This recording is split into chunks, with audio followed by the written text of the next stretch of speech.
2 voleurs ont mis au point un mode d'opération terrifiant.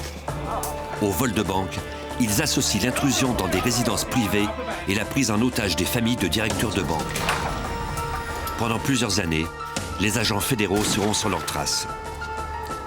Et même une fois capturés, les voleurs ne se laisseront pas faire. Ils s'évaderont de façon astucieuse, puis se lanceront dans une nouvelle série de vols, le FBI toujours à leur trousse.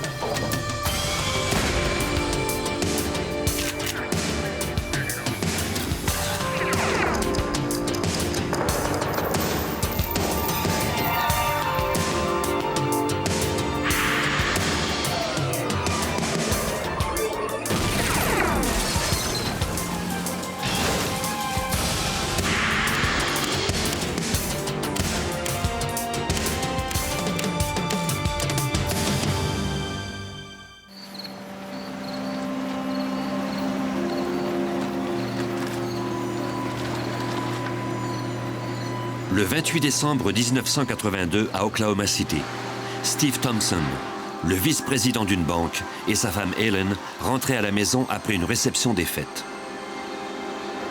Soudainement, une voiture arriva derrière eux. En descendant de voiture et en entrant dans le garage, ils ont crié « Monsieur Thompson, nous sommes du FBI ». Quelques secondes plus tard, nous étions à leur merci. Helen Thompson crut d'abord que les agents avaient fait erreur. Je ne voyais pas pourquoi des agents fédéraux voulaient nous voir et j'avais déjà entendu parler d'erreurs de leur part.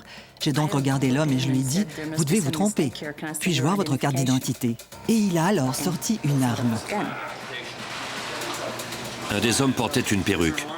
C'était lui qui semblait être chargé d'imposer son autorité aux victimes. L'autre commandait l'opération.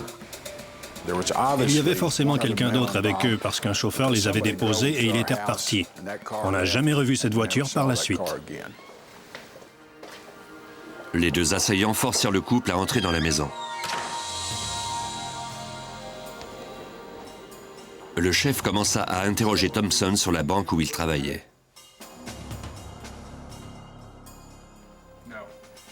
Celui-ci fut coopératif, car il souhaitait que cette mésaventure se termine sans que quiconque ne soit blessé. Thompson répondit entre autres à des questions sur le système de sécurité complexe de la banque. Il songeait d'abord et avant tout à la sécurité de ses employés. Je ne leur ai pas donné les noms des personnes qui connaissaient les combinaisons. J'ai dit, on va devoir attendre pour voir qui sera là et qui a les combinaisons. Je ne voulais pas mettre en péril la vie de ces personnes.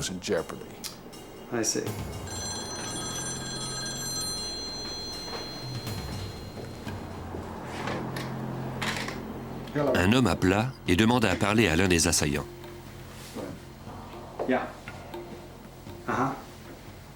Il semblait mettre au point les plans pour un vol le lendemain. Le chef intima à Thompson de suivre ses ordres à la lettre. Il voulait que je le prenne au sérieux. Il m'a dit, si quelqu'un déclenche l'alarme demain, si quelque chose ne tourne pas rond et que des policiers viennent, je vais les tuer. Il a ensuite ajouté, il n'est pas question pour moi de retourner au pénitencier. Les 2 hommes retinrent le couple captif pendant toute la nuit. 1 heure avant l'aube, ils les forcèrent à les conduire à la banque. À 9 heures, ils attendirent ensemble l'arrivée des employés. Un complice était garé devant l'immeuble et surveillait les lieux. Pendant que le vol avait lieu, l'un d'eux était en contact permanent avec quelqu'un au téléphone. Cette personne l'informait du nombre de personnes qui se présentaient à la porte d'entrée principale. L'assaillant savait que seulement certains employés avaient accès au système de sécurité à combinaisons multiples.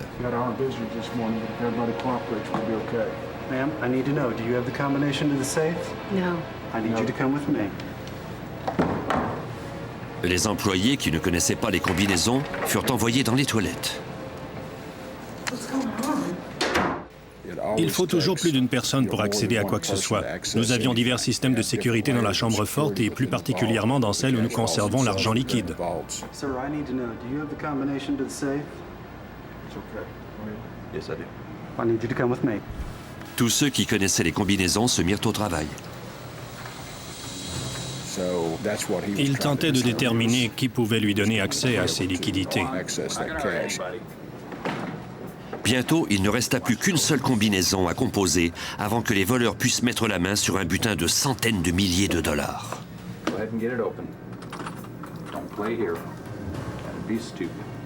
Le voleur à la perruque semblait plus agressif que l'autre. Do what you're told, no one gets hurt.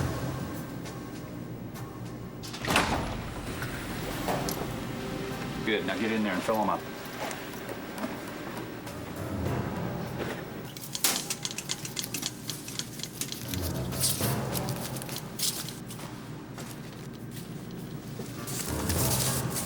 En moins de 30 minutes, il eut en main des centaines de milliers de dollars.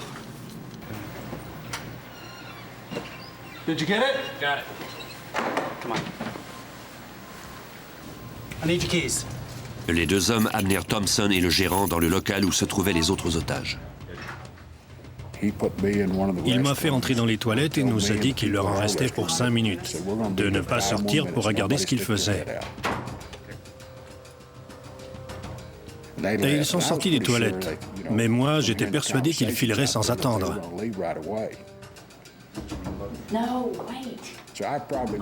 Je n'ai attendu qu'un peu plus d'une minute avant de sortir.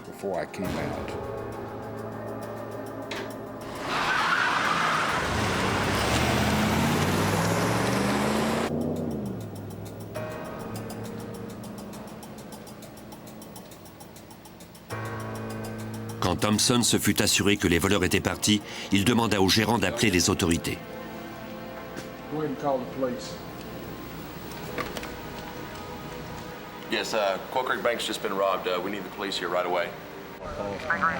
L'appel fut transmis aux unités de patrouille d'Oklahoma City.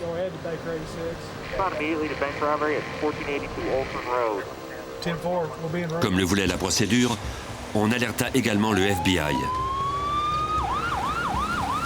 L'agent spécial Mike Cycle prit l'appel. J'ai crié aux autres agents de l'escouade que nous avions un vol de banque sur les bras. Je leur ai dit où c'était arrivé et je leur ai transmis toutes les informations en ajoutant que les voleurs étaient partis. Plusieurs agents ont alors pris la direction de la banque. Les unités de patrouille arrivèrent en premier.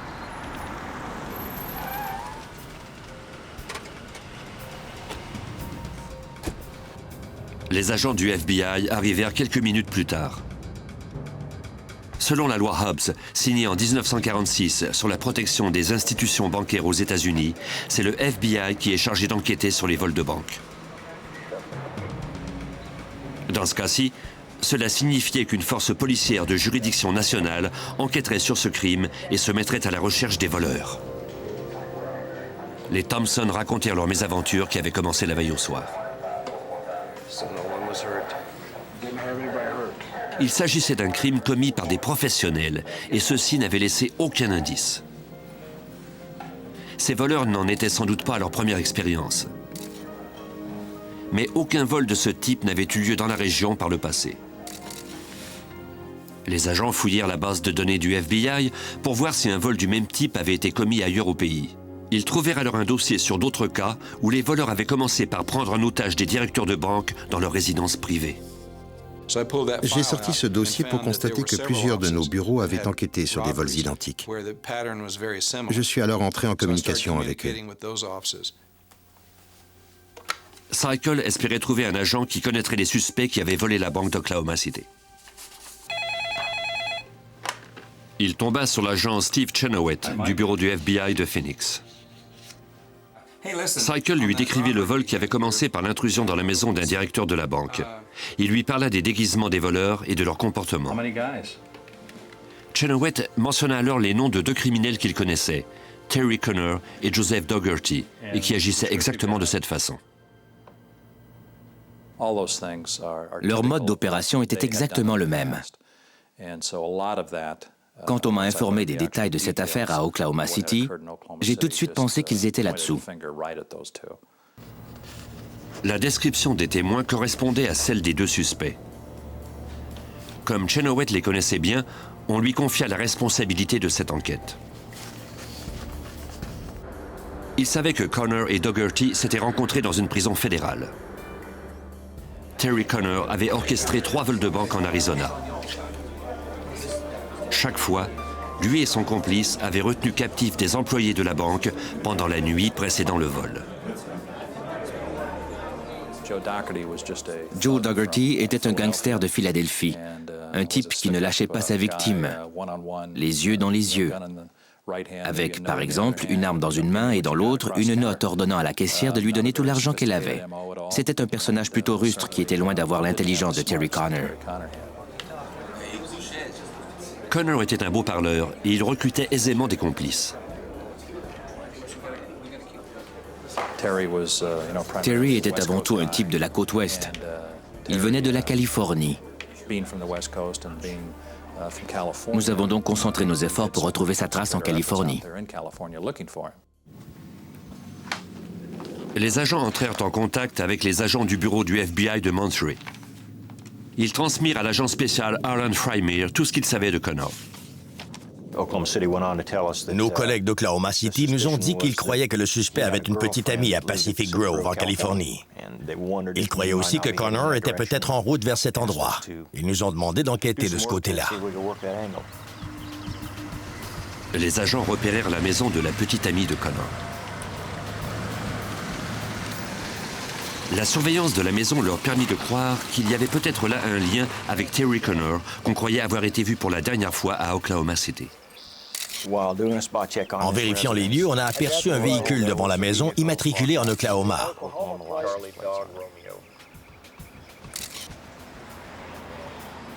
On en a avisé les agents du bureau d'Oklahoma City. Ceux-ci n'ont rien trouvé qui indiquait que le véhicule était relié à Terry Connor. Mais ils ont pensé qu'il l'avait peut-être acheté sous un faux nom. Pendant que la petite amie était sortie de la maison, les agents interrogèrent son jardinier. Ils l'encouragèrent à leur dire tout ce qu'ils savaient et à demeurer discret. Ils lui demandèrent s'il avait vu un homme dans la maison. Il leur répondit que non. Toutefois, il avait entendu sa patronne parler d'une rencontre avec Connor la semaine suivante. Les informations que j'ai obtenues étaient assez précises, de sorte que je savais qu'à un moment donné, Terry Connor devait rencontrer sa petite amie quelque part. Je sentais que je tenais presque le suspect.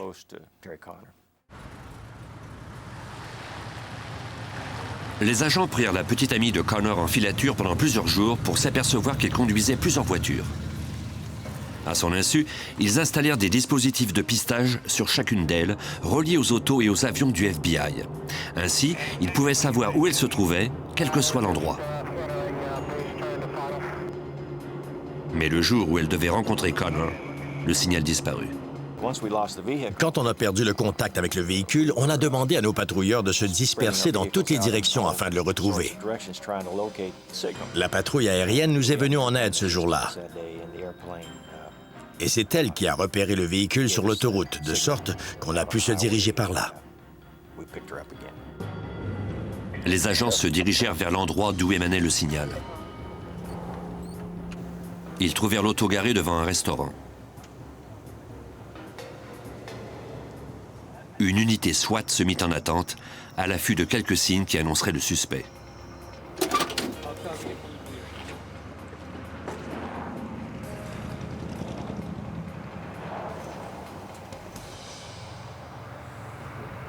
Entre-temps, un agent du FBI s'assura que le couple ne pourrait utiliser la voiture pour s'enfuir s'il revenait.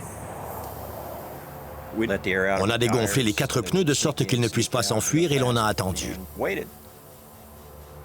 La plupart des opérations de surveillance exigent de longues heures de travail et sont souvent sans résultat. Mais les agents n'avaient pas le choix. Ils espéraient que le présumé voleur de banque Terry Connor apparaîtrait.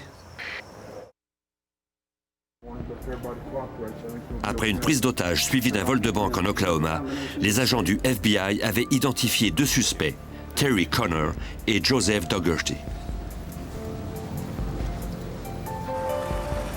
2 mois plus tard, et à près de 2400 km de là, à Atascadero, en Californie, les agents surveillaient la voiture de la petite amie de Connor dans le stationnement d'un restaurant.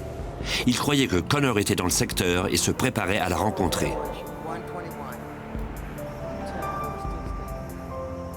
Les longues heures de surveillance finirent par porter fruit pour l'agent spécial Arlen Frymere.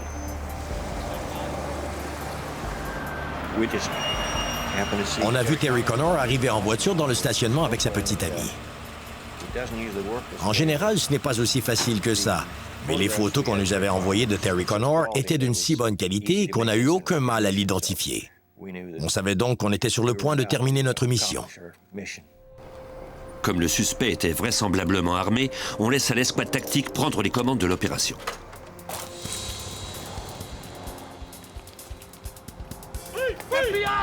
Les agents agirent rapidement, ne laissant pas à Terry Connor le temps de s'enfuir.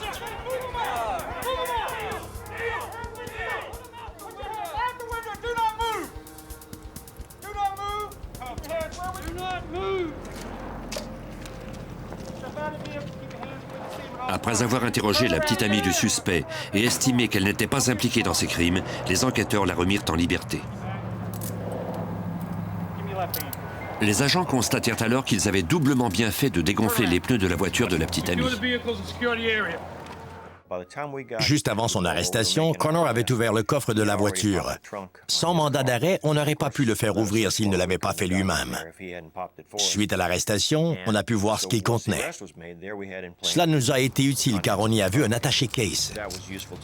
On l'a ouvert et on y a trouvé une somme d'argent substantielle.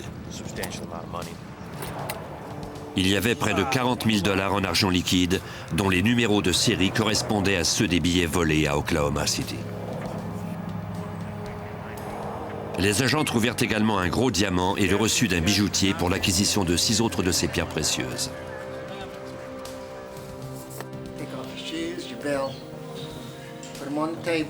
Les autorités conduisirent Connor au bureau du FBI de Monterey, où on l'accusa du vol d'Oklahoma City. L'agent Steve Chenoweth apprit qu'on avait arrêté Connor, mais que Dougherty courait toujours. Même si on cherchait 2 personnes, on n'était plus qu'heureux d'apprendre qu'au moins une d'entre elles avait été arrêtée. Nous étions cependant déçus d'apprendre que Joe n'avait pas été retrouvé. Mais le fait qu'on détenait Terry Connor signifiait que nous avions au moins résolu la moitié du problème. Il nous restait maintenant à retrouver Joe. Chenoweth savait que Joe Dougherty continuerait de voler des banques comme il avait appris à le faire avec Connor. Mais sans ce dernier pour lui tenir la bride, Dougherty était plus dangereux que jamais. Terry, c'était le cerveau. C'était lui qui prenait toutes les décisions. Joe, qui était plus enclin à la violence, était maintenant le chef des opérations. Si la maîtrise de la situation lui échappait, il n'y aurait peut-être personne à ses côtés pour le calmer. Pendant 8 mois, on n'eut aucun signe de Dougherty.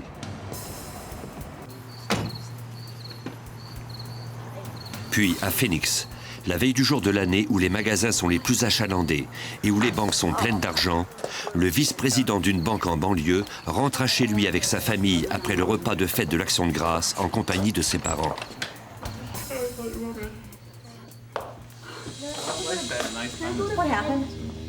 La maison semblait avoir été cambriolée.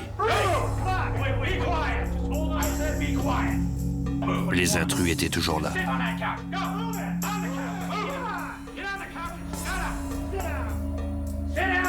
Les 2 voleurs gardèrent le banquier et sa famille captifs toute la nuit.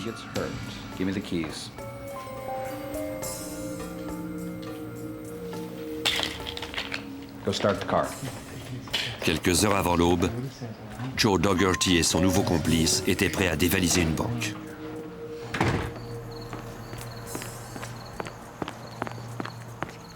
Ils s'y rendirent à bord de la voiture du vice-président de la banque et se servirent de ses enfants comme d'une garantie pour s'assurer que le banquier leur obéirait.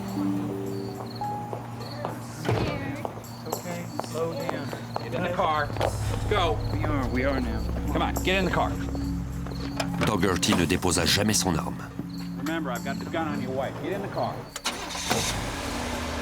En moins de 2 heures, ils se rendirent à la banque, vidèrent les coffres et prirent la fuite avec 270 000 $ en argent liquide, laissant la famille traumatisée, mais indemne. Le vol avait eu lieu dans la ville natale de l'agent en chef responsable de l'affaire Dougherty. Quand Steve Chenoweth apprit la nouvelle de ce crime, il eut le sentiment d'en connaître déjà l'auteur. J'ai tout de suite pensé à Joe Dougherty, mais je n'en ai été convaincu qu'après avoir interrogé les victimes et obtenu d'elles sa description physique. Ne sachant trop si Dougherty avait voulu le défier en volant une banque dans sa ville natale, Chenoweth se rendit à la maison du banquier pour en apprendre plus sur la nuit terrifiante que sa famille et lui avaient passée sous la menace d'une arme à feu. La plupart d'entre nous ne vivront jamais une telle situation. Passer toute une nuit comme ça avec ses 2 enfants, c'est sûrement très traumatisant. Ils étaient heureux que tout cela soit terminé et ont été ravis de nous voir arriver. Le banquier décrivit les assaillants, ajoutant que, à l'évidence, ils portaient tous 2 des perruques. Selon lui, le plus gros des 2 semblait être le chef. La description physique du chef était le portrait tout craché de Joe Dougherty. J'ai donc compris que nous avions affaire à lui. Mais une fois encore, quelqu'un d'autre était mêlé à cette affaire. Et nous ne connaissions pas l'identité de ce complice. Les membres de la famille décrivirent le caractère des 2 voleurs. Dougherty et son complice étaient menaçants et leur comportement était plus imprévisible que lorsque Dougherty se trouvait avec Connor. Comme par le passé, les voleurs n'avaient laissé aucune piste. 6 mois plus tard, à près de 1500 km de là, soit à Reno au Nevada, la police appela le FBI à propos d'un autre vol de banque. De nouveau, le coup avait été précédé d'une prise d'otage la veille au soir. Mais cette fois, les voleurs avaient été plus violents. Ils avaient apporté une bombe. Ils avaient attaché le dispositif au corps de l'employé de la banque en lui disant qu'il s'agissait d'explosifs. S'il n'obéissait pas à leurs ordres, il le ferait exploser. C'était assez pour terrifier le pauvre homme, et il obéirait à coup sûr.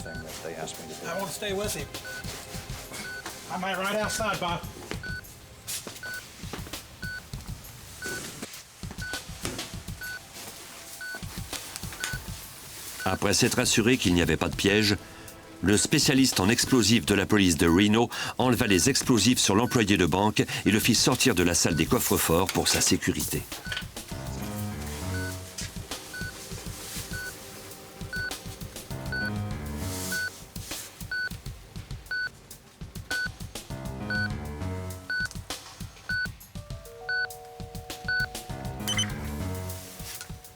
L'expert coupa ensuite le contact. Plus tard, il constata qu'il s'agissait d'une fausse bombe. L'employé de la banque déclara aux agents du FBI que sa famille et lui avaient été retenus captifs sous la menace d'une arme à feu toute la nuit par 2 hommes portant perruque et complet cravate.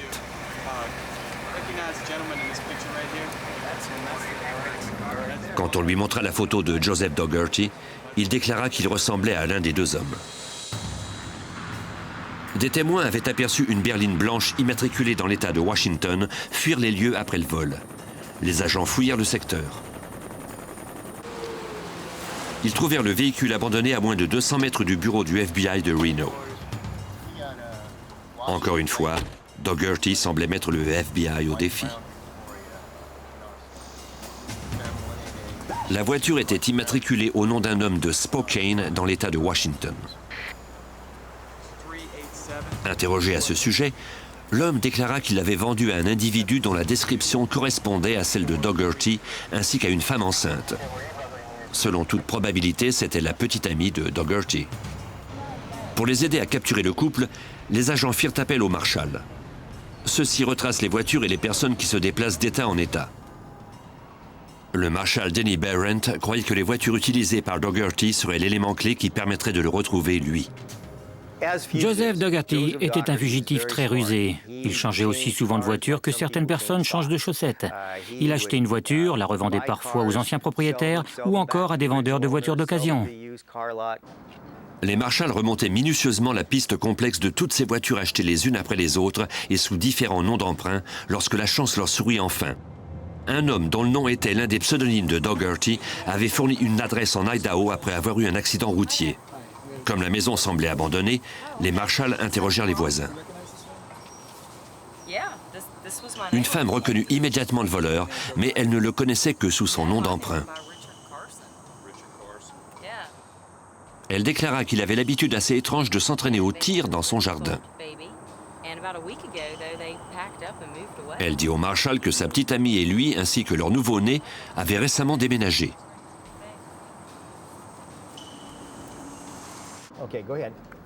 Après avoir obtenu l'autorisation de consulter les registres des entreprises de déménagement des environs, les marshals purent établir que la petite amie de Dougherty avait loué un camion sous un nom d'emprunt et qu'elle s'était rendue au Colorado. L'entreprise de déménagement donne à l'adresse de sa destination, une maison située en montagne près de Denver. Les agents du FBI, secondés par les marshals, mirent la maison sous surveillance à partir de la forêt qui l'entourait.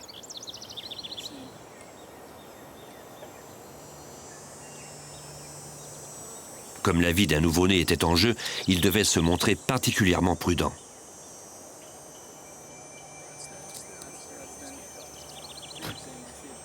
Ils aperçurent la jeune femme quitter la maison avec un homme qui n'était pas Dougherty. Les marshals ne parvinrent pas à déterminer si elle avait l'enfant avec elle.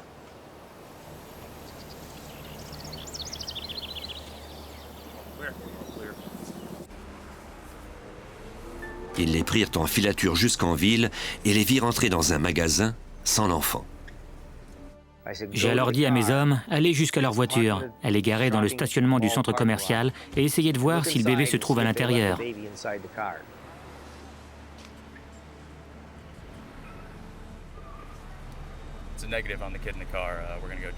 Ils ont alors communiqué avec moi pour me dire que le bébé ne se trouvait ni dans la voiture, ni dans les bras de l'un des deux suspects. Cela signifiait que le bébé était toujours dans la maison. Dans la maison, sans doute avec Joseph Dougherty. Depuis 2 ans, Dougherty avait toujours eu une longueur d'avance sur les policiers. Cette fois-ci, il croyait bien pouvoir enfin procéder à l'arrestation de ce dangereux voleur. Mais dans ce genre d'opération, les choses se passent rarement comme prévu. 2 ans après le vol d'une banque à Oklahoma City par Terry Connor et Joseph Dougherty, Connor avait été capturé. On l'avait reconnu coupable d'un vol de banque à main armée et condamné à 25 ans d'emprisonnement. Le FBI croyait que son complice, Joseph Dougherty, avait continué à prendre des otages et à faire d'autres vols de banque. Maintenant, les agents espéraient l'avoir enfin piégé dans une maison au Colorado. Plus tôt le même jour, ils avaient arrêté la petite amie du fugitif ainsi que l'un de ses complices. Elle confirma que Dougherty se trouvait bien à la maison avec leur enfant. Elle ajouta qu'il était armé.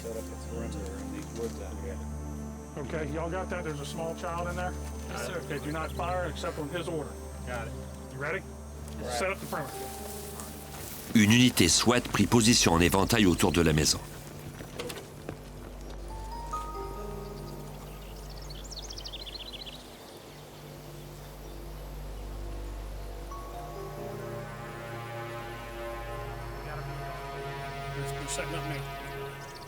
Copy number 2. Number 3, are you in position?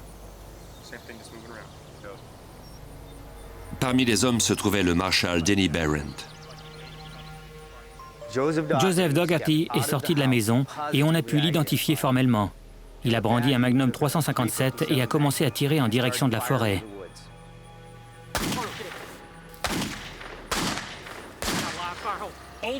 Mais Dougherty ne semblait pas viser les agents.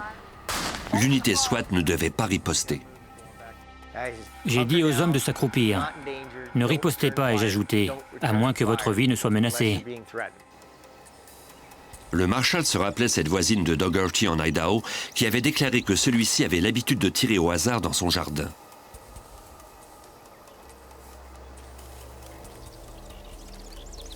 Selon toute vraisemblance, Dougherty ignorait qu'il était surveillé. Okay, just hold your fire. Hold your fire. Let me know if he comes back out again. We're going to try him on the phone. Les membres de l'unité devaient régler cette situation sans violence. Un négociateur du FBI appela à la maison.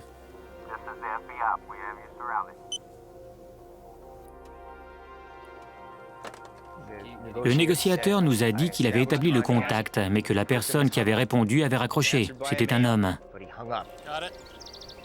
Les tireurs d'élite étaient prêts à passer à l'action, mais ils devaient attendre les ordres. On devait prendre en compte la sécurité du bébé et des autres personnes qui se trouvaient peut-être dans la maison et dont on ignorait la présence. They've seen him go past the window several times. They see the baby. Has anybody caught sight of the child? Anybody seen the child? Toutefois, les hommes devaient être prêts à riposter si Dougherty faisait feu sur eux. Again, try to get him on the phone. Stand by, be ready. Le négociateur rappela à la maison.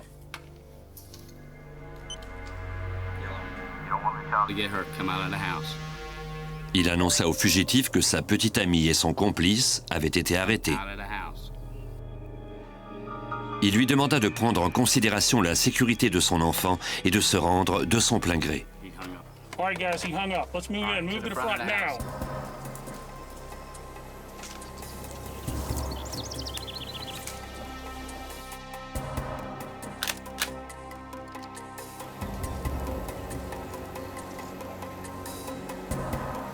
Par la fenêtre, les hommes le virent s'approcher de la porte.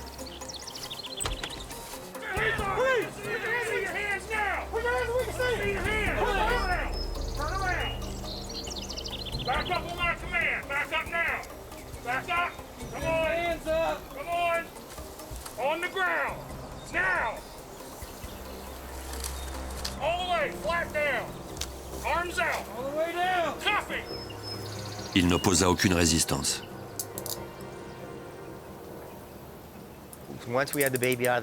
Après avoir mis le bébé en sécurité, on a fouillé la maison et on y a découvert 16 armes à feu, notamment 2 fusils d'assaut tactiques 308. Ces armes étaient toutes cachées, toutes chargées et prêtes à l'aider à assurer la défense de cette maison. Dougherty fut inculpé et mis en détention dans l'attente de son procès à Oklahoma. Près d'un an et demi plus tard, le 19 juin 1985, 2 marshals firent monter Terry Conner et Joseph Dougherty à bord d'un véhicule et se dirigèrent vers le palais de justice d'Oklahoma City. Dougherty devait subir le premier de 4 procès, celui-ci pour le vol de banque et la prise d'otage à Oklahoma City 3 ans plus tôt. À titre de témoin, il avait assigné à comparaître son complice, Terry Conner. Sur une route isolée, les 2 hommes passèrent à l'action à l'aide d'outils obtenus par le biais de la contrebande en prison, une clé de menottes et une lame de rasoir.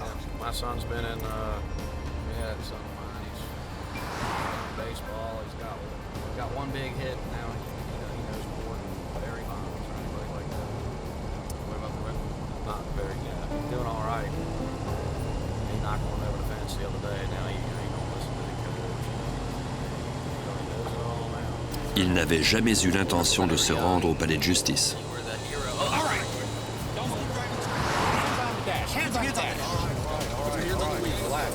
Ils s'emparèrent des armes des marshals.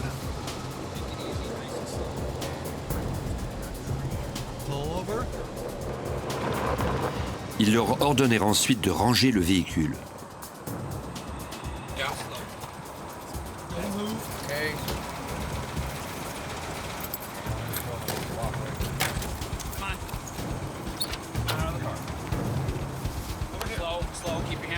Ils les forcèrent à entrer dans les bois.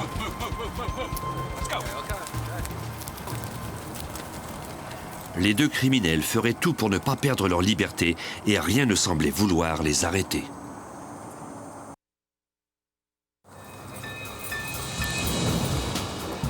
Le 19 juin 1985, 2 voleurs de banque, Terry Conner et Joseph Dougherty, avaient échappé à 2 marshals pendant qu'on les transportait vers Oklahoma City où Dougherty devait comparaître.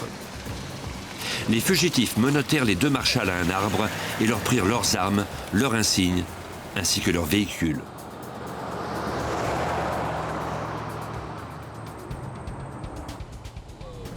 Ils pouvaient maintenant se déplacer aisément. De plus, ils étaient armés et pour l'heure, personne ne savait qu'ils s'étaient échappés.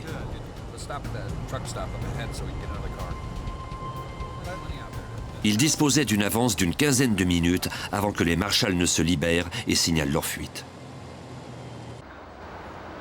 À la cour d'Oklahoma City, l'agent spécial Steve Chenoweth fut consterné en apprenant la nouvelle.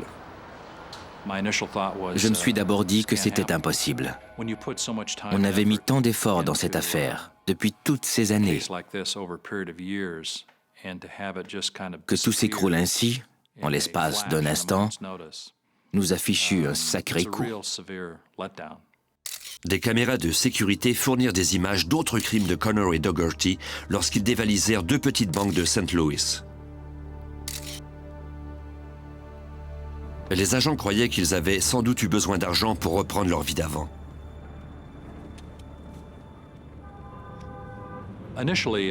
Après leur évasion et le vol des 2 banques à St. Louis, ils disposaient d'environ 30 000 $ en argent liquide. Nous savions qu'ils allaient frapper une autre banque après avoir pris un gérant de banque et sa famille en otage. On savait en tout cas que les chances que cela se reproduise étaient très grandes et que ça pouvait devenir violent. 2 mois plus tard, la police de West Allis au Wisconsin reçut un appel à propos d'un vol de banque. Les voleurs avaient emporté avec eux un butin d'1 demi-million de $. C'était le vol de banque le plus important dans l'histoire de cet État.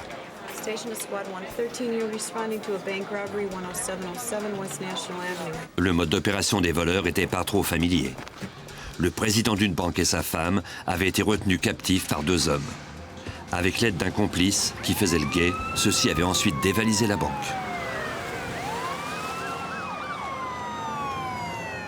On put déterminer que Connor et Dougherty s'étaient trouvés sur les lieux en relevant leurs empreintes digitales. La police fit appel au bureau du FBI du Wisconsin. L'agent spécial Dan Kraft fut assigné à cette affaire. En lisant les dépositions des témoins, il constata que les fugitifs étaient de plus en plus audacieux, ne prenant même plus la peine de se déguiser. Ils n'ont rien fait pour cacher leur identité, même s'ils n'ont pas eu l'audace de dire comment ils s'appelaient. Terry Conner a mentionné à la femme du président de la banque que le FBI saurait qui ils étaient. En raison de la menace que représentaient Connor et Dougherty, on ajouta leur nom à la liste des 10 fugitifs les plus recherchés au pays. La couverture médiatique qui s'ensuivit permit d'obtenir de nombreuses pistes. Un appel en particulier mena les agents à un homme qui avait peut-être servi de guetteur aux 2 complices lors du vol de la banque au Wisconsin. Les agents diffusèrent à toutes les unités de patrouille la description de sa voiture. Quelques jours plus tard, un patrouilleur de l'État l'arrêta et appela le FBI. Après qu'on eut identifié l'homme, on le conduisit au bureau du FBI. Nous avions un mandat d'arrêt fédéral contre lui à St. Louis, car il avait violé les conditions de sa libération conditionnelle. On l'a donc arrêté et conduit au bureau du FBI. L'homme commença par refuser de répondre aux questions des agents à propos de Connor et Dougherty. On a parlé avec lui sans relâche pendant 5 jours. Ce n'était pas aussi spectaculaire que les interrogatoires qu'on voit à la télévision et où les policiers ne lâchent pas le suspect. C'était simplement une conversation entre 2 hommes. Finalement, Kraft eut le dessus. Mais l'homme avait peur d'affronter Connor et Dougherty en cours. Il a dit « Je veux bien collaborer, mais je ne veux pas témoigner en cours ». Je l'ai rassuré en lui répondant qu'il n'aurait pas à le faire. On a déjà tout ce qu'il faut contre eux, ai-je ajouté. Je veux simplement que vous me parliez de leur façon de penser. Je veux savoir comment ils s'y prennent pour le faire, de sorte que je puisse avoir une longueur d'avance sur eux. Le suspect accepta de parler en espérant que sa peine soit réduite. Il raconta à Kraft comment Connor et Dougherty choisissaient les banques qu'ils dévalisaient, comment ils se déplaçaient et comment ils communiquaient entre eux par le biais de comptoirs de réception d'hôtels. L'un d'eux appelait pour effectuer une réservation au nom d'un gardien de prison qu'ils avaient connu tous 2. L'autre appelait ensuite et demandait si cette personne était arrivée. L'opératrice leur disait alors « Non, monsieur Untel n'est pas encore arrivé ». Il disait « Puis-je lui laisser un message ?» Le complice appelait plus tard à ce même hôtel et prenait ses messages. Ainsi, ils pouvaient communiquer entre eux sans laisser de traces. L'information la plus importante que révéla l'homme était le nom d'un autre individu qui avait aidé Connor et Dougherty à voler les banques par le passé. Il s'appelait John Harris. Les agents le trouvèrent à Tucson, en Arizona. En le surveillant, ils l'aperçurent en train de faire des appels et d'en recevoir à un téléphone public. Après avoir obtenu un mandat, ils mirent la ligne sous surveillance. Harris parlait à Connor et Dougherty. On espérait, grâce à cette surveillance, trouver d'où provenaient ces appels et, en enquêtant dans ces secteurs, retracer les suspects. Les agents découvrirent que les fugitifs appelaient de Chicago, où ils planifiaient un autre vol. L'agent spécial George Spinelli du bureau du FBI de Chicago distribua des photos des fugitifs aux hôtels de la région. Une femme déclara avoir aperçu un client qui ressemblait à Joseph Dougherty, même si ce nom ne figurait pas sur le registre de l'hôtel. En regardant le registre, j'ai vu un nom d'emprunt qu'avait utilisé Connor dans le passé. Je me suis alors dit que nos 2 fugitifs, qui se trouvaient sur la liste des hommes les plus recherchés, se trouvaient peut-être dans cet hôtel. L'agent Steve Chenoweth prit un avion pour Chicago et rejoignit les autres agents à l'hôtel. Le client qui ressemblait à Dougherty semblait avoir réglé sa note. Les agents surveillèrent alors la chambre où Connor logeait vraisemblablement. S'il se trouvait à l'intérieur, on devait le faire sortir pour éviter une confrontation. On était très inquiets parce que cela pouvait dégénérer, d'autant plus que Connor avait juré de ne jamais se faire capturer en vie. On a donc pris toutes les précautions possibles. Une équipe d'arrestation mit au point une opération qui aurait lieu dans le stationnement de l'hôtel. Finalement, un agent du FBI aperçut quelqu'un sortir de la chambre.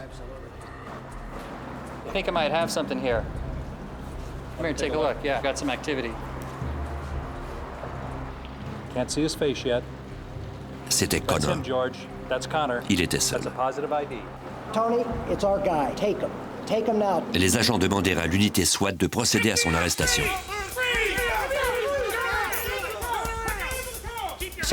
Il n'a pas eu le temps de s'enfuir. On a immédiatement mis la main sur lui. Même si l'on n'avait pas vu Joe Dougherty, il semblait être dans les parages et s'être rendu compte de la présence des policiers.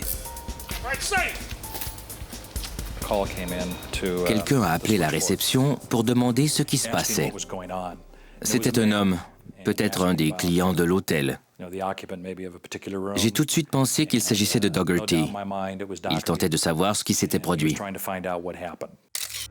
Les agents fouillèrent tout le secteur, mais ne trouvèrent pas Dougherty. Celui-ci commettrait certainement d'autres vols avec un nouveau complice dès qu'il en aurait la chance. Cet homme n'avait pas d'autre choix. Il ne pouvait faire un vol par lui-même. Il devait trouver quelqu'un pour l'aider. Les agents du FBI croyaient qu'il appellerait alors John Harris. Ils apprirent que ce dernier avait pris l'avion pour San Francisco. Une fois encore, ils le virent utiliser régulièrement un téléphone public. Ils firent mettre cette ligne sur écoute. Environ une semaine plus tard, il a reçu un appel de Joe Dougherty. Dougherty disait appeler de St. Louis. Et pourtant, les techniciens du FBI n'arrivaient pas à situer l'appel hors de San Francisco. On s'est alors aperçu que Dougherty ne se trouvait pas du tout à St. Louis. Il était dans le même secteur que nous. Les agents se rendirent compte que, de fait, Dougherty surveillait son complice pour voir s'il était suivi.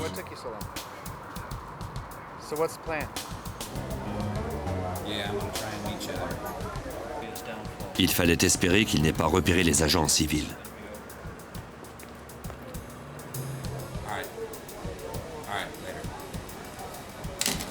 Croyant que son complice et lui n'étaient pas suivis, Dougherty donna rendez-vous à Harris le lendemain matin à San Francisco. Les agents arrivèrent sur les lieux tôt et virent arriver Dougherty comme prévu. Et c'est alors qu'on a vu tout un groupe d'agents du FBI qui en avaient plein le dos de cette poursuite sauter littéralement sur Joseph Dougherty. Et c'est ainsi que se sont terminées cette saga et cette poursuite. Après une chasse à l'homme qui avait duré plus d'1 an à l'échelle du pays, Terry Conner et Joseph Dougherty ont été jugés pour leurs crimes les plus récents. Ils ont écopé chacun de 2 peines d'emprisonnement à vie, plus 139 ans sans possibilité de libération conditionnelle. Ils se trouvent maintenant dans 2 prisons fédérales différentes. Leur collaboration est finie à jamais.